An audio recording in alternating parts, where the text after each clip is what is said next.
लाडफेच्या श्री सातेरी केळबाई देवस्थानाचो कळस उत्सव व्हडा भक्तिभावान दबाज्यान मनयलो। घराघरांनी भोवून आयतारा दनपारां कळसाचे देवळांत आगमन जाले। उपरांत लाडफेच्या शिगम्याची सांगता जाली।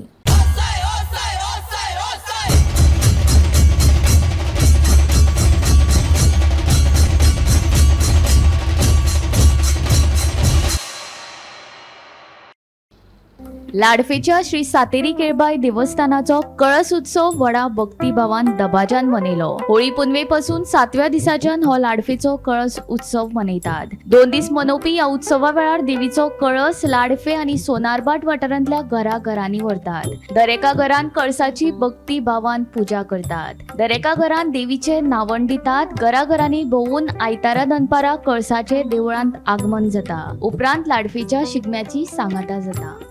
ग्रामस्थ मानकरी आणि कमिटीचे अधिकारी आज सोनारपाटान आम्ही कळस घेऊन येयल्लो आहोत। त्यांना आमची परंपरा अशी हा आमचे 7 दिसाचे धुवट असता।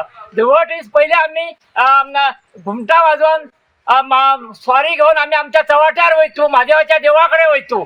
थंयसून येयल्या उपरांत परत देवाकडे येयल्या उपरांत ती जो काय मान आम्ही बसयल्लो असता, उठयल्लो असता, तो मान आम्ही बसयतू। त्याच्या उपरांत गावात सबंद धुवट घालतो। धुवट जाल्या उपरांत आम्ही कळस घेऊन कोळसकोडी म्हणजे जो न्हावणाचा आदिस्थान आमचा हा कोळसकोडी, थंय कळस घेऊन वयतो। थंय न्हावण केल्या उपरांत आम्ही मंदिरान येतो। मंदिरान येयल्या उपरांत आम्ही त्या न्हावण सगळ्या देवांक घालतो। सगळे देव जितके आमचे आहात तितक्या देवांक घालून मग आम्ही तो देवळान दवरून मग सांजचे 2:45 आम्ही कळस गावात भोंवपाक सुरवात केल्ली आहा। तर साजे सकाळी 6 ताकात कळस गावात भोंवन आता त्या उपरांत आम्ही कळस दवरून परत सकाळी आता उठान त्या कळसाची पूजा पाठ करून आम्ही आता सोनारपाटान येयल्लो आहा। आता सोनारपाटान जाल्या उपरांत आमचो कळसाचो उत्सव आणि शिगमो सोंपलो। गोमंतक टीव्ही खातीर दिवचलच्यान रिपोर्टर तुकाराम सावंत।